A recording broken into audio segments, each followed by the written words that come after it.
The senior community manager for Alan Wake 2 has officially called for bigots to be removed from gaming communities. That's to be expected, guys. When a game that has DEI injected in it, when a game has wokeness behind it, most notably Sweet Baby Inc., who actually worked on Alan Wake 2, when the game fails finally, and it often does, 9 times out of 10 when Sweet Baby Inc. is involved, their go-to is to blame it on the gamers. These people that are working in the gaming industry now, that are infecting it with DEI, with woke narratives, with woke ideologies, they hate you, they hate me, they hate gamers, especially men, straight men at that, because we're bigots, and they're not happy. Literally, the game senior community manager is calling for bigots to be removed from gaming communities. And this is a way of coping and seething, to be completely honest. And she's not the only one. After Concord just failed this week, a lot of people are blaming it on bigots. And that's to be expected. Never once did these guys hold accountability and think at once, hey, maybe we shouldn't be making a game with robots that have pronouns. Maybe we shouldn't be making a game that has a character based off of a transgender model so we can have the first transgender female in a video game. They're more worried about pleasing a modern audience that does not exist. Yeah, this audience doesn't exist. They're more worried about pleasing an audience that doesn't exist, that doesn't show up to monetarily support anything that these activists praise and try to force feed down our throats. It all flopped. Concord flopped because of all the bullshit. Firewalk Studios was a fucking mess. They literally had a toxic woke environment where they would cancel anybody that didn't comply. The professor was in charge, and they were demanding people refer to them as the professor. But anyways, that's neither here nor there. All of this is stemming off of Concord disappearing from the gaming community for good, for fucking good. So let's take a look at some tweets and stuff off of Twitter real quick. Daniel Ahmad put this tweet out that got some interaction from a lot of these wokies, and it kind of put this whole conversation of removing bigots from the gaming community. He said, the comments around Concord from right-wing gamers shows the power of collective self-deception. If you say delusional stuff about DEI enough times and build a conspiracy-focused narrative, they start seeing that false narrative everywhere. I guess we have to live with this now. And of course, the underlying emotional response is just standard bigotry and nothing new, except now there are grifters putting on a 4-act stage play about how capital owners have gone woke and therefore no longer care about the profit motive for some reason. That is fucking 100% pure salt and cope right there. They call you a grifter, guys, if you go against the grain. If you're not in their echo chamber, if you don't subscribe to the same train of thought, you're a grifter, you're a bigot, you're a racist, you're transphobe, homophobe, whatever phobe you can think of. You're a problem, and you need to be dealt with, and you need to have everything blamed on you. Never mind that this game, take all the DEI nonsense away, which that was a big part of why this game failed. Never mind that. This game was a crappy Overwatch clone, a shooter live service game in an oversaturated market with better games that are free to play, and they were charging $40 fucking for it. And they expected this to do good, and now they're getting pissed off when capitalism cans a whole studio that had 8 fucking years to develop this game, and they failed harder than any other gaming failure I've seen in my life. Now, continuing on, you can see Khalif, which I know a lot of the right-wing grifters like to call him Queef, says, prune all of your gardens, push out bad actors, prepare your teams for the current conversation zeitgeist. Give your community and social teams autonomy and resources to battle against toxicity.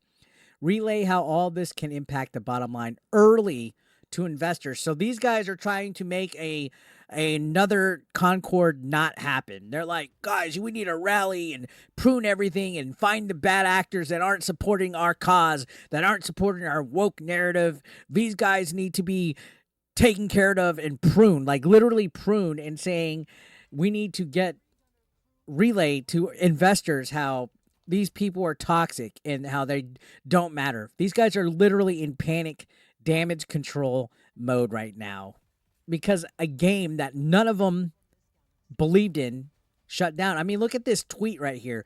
230 likes. Right? That's more people than were playing Concord yesterday and the day before that and the day before that. This game only reached a peak of 697 people after launch. All these activists do not care about what they're preaching for, guys. They don't care about what they're standing up for politically. They just want you to consume what they want. They want to force feed their ideologies that I think they really don't give a shit about down your fucking throat. And for whatever reason, when it doesn't work out, they blame gamers. Now, here's the community manager, the senior community manager from the game, Alan Wake 2, which is what we're going back to, which was a game that failed. They took a beloved franchise like Alan Wake and bastardized it with another game that had Sweet Baby Inc. influenced in with it, because there's people that are just fucking morons that instead of making actual video games, they want to make political commentary. They want people to care about whether the character's trans or LGBTQ or a person of color or a female, or they worry about all the fucking wrong things instead of just letting the stories talk for themselves, guys. There has to be a label on a character. So Vida Starčević says, what Ka said, but also uplift the good eggs. Protect and support those who need it. Twitter has never been this full of accounts who are peddling hate 24/7, but it's still where a lot of the good parts of the game's community happen. Prune your gardens and let flowers grow. But here's the rest of her continuation here. And what's funny is these people are saying there's hate 24/7 on here. Do you guys not realize that the tolerant left, the tolerant, intolerant are the most hateful ones? The ones that call people bigots and racists, they're the ones that are cancel culture. They're the ones that reach out to people's wives. They're the ones that shut down websites. They're the ones that censor people. They're the ones that copyright strike YouTube channels. They're the ones that get upset when people use their freedom of speech to criticize a game or a company.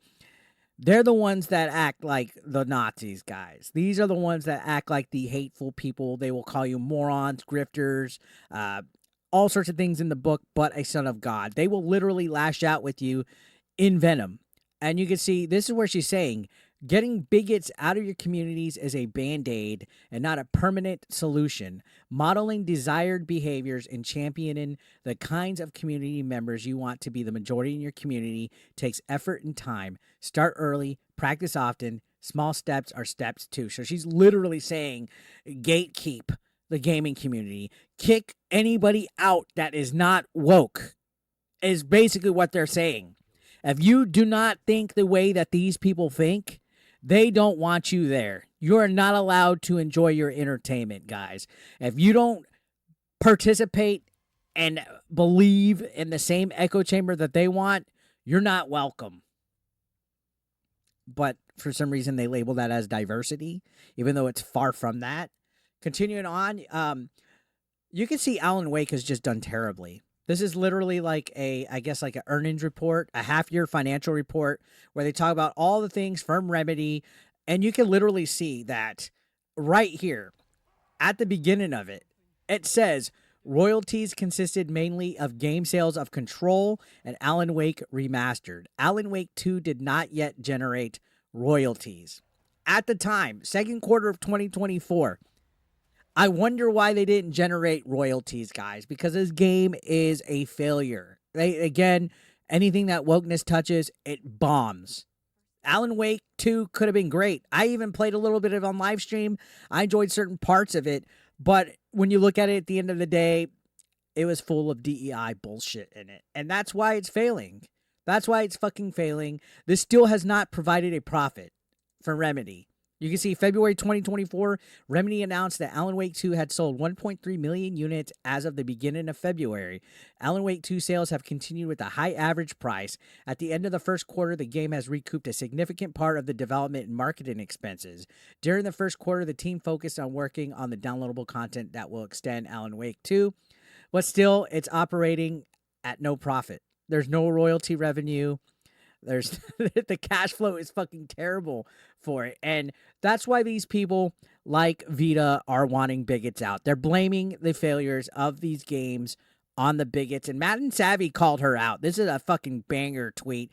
Madam Savvy tweets like fucking novels. There's a lot of shit here. But she called out Vida, who basically said this in the past. You can see replying to somebody. She said, they said, if it were a male protagonist, you wouldn't want to work there in regards to Control and Remedy or 505, whoever's running Control.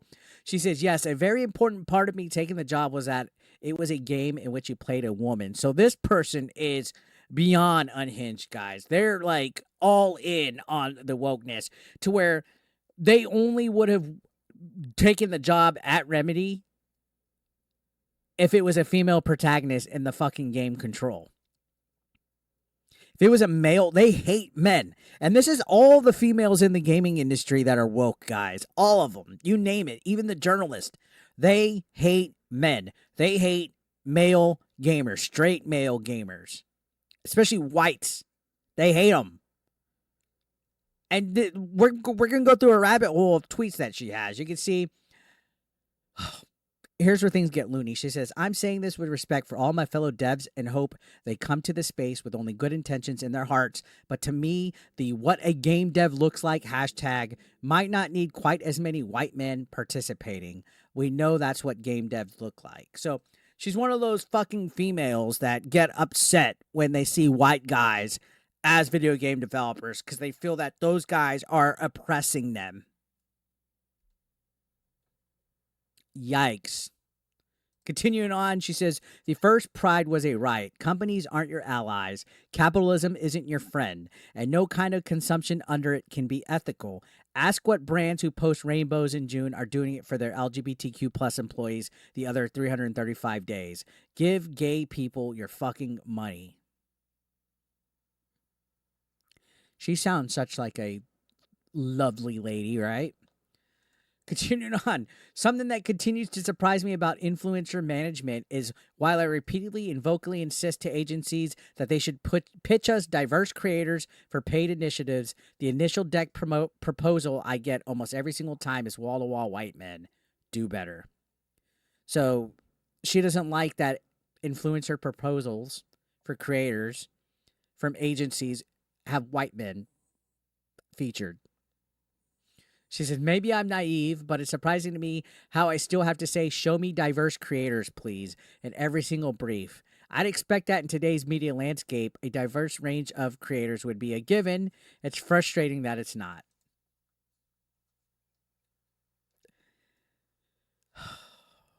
Boy, I'm these people are everywhere. You find a new lunatic every day. All I do at work is befriend everyone on the writing team so I could tell them to make every character gay every time it's feasible to bring up, more often than you think. If you think this isn't about you affectionately, yes it is. It's called direct action.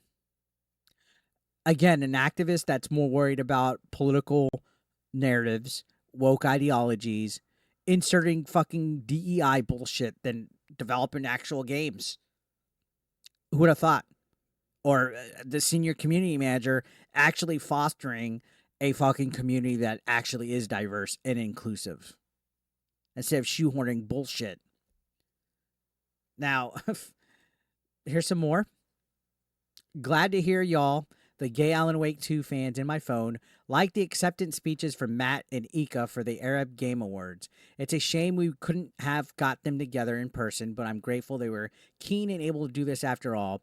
This is absurd. Alan Wake is for the gays. Jesus Christ. So anyways, they wonder why stuff like Alan Wake and Concord are fucking failing, like I said, and we've been covering it for the last 6 months. This isn't gaming, and majority of people don't give a shit. No, majority of people don't give a shit about woke because they don't support it. Not because it doesn't matter to them. That's why everything fails. Again, this modern audience does not exist. The actual gamer, the actual person that consumes media like TV, movies, music, gaming, they don't want this bullshit. All this Looney Tune stuff that people like Vida are trying to fucking shove and shove and shove. It's failing. That's why Alan Wake 2 has not made a profit. And that's a fucking shame, because that's Alan Wake. They need to get their heads out of their fucking asses and start making actual entertaining video games. Video games are supposed to be fun. Remember that? Video games are supposed to be fun, guys. Anyways, let me know your thoughts down below. Subscribe if you're brand new. I'll see you on the next one. Thank you for watching.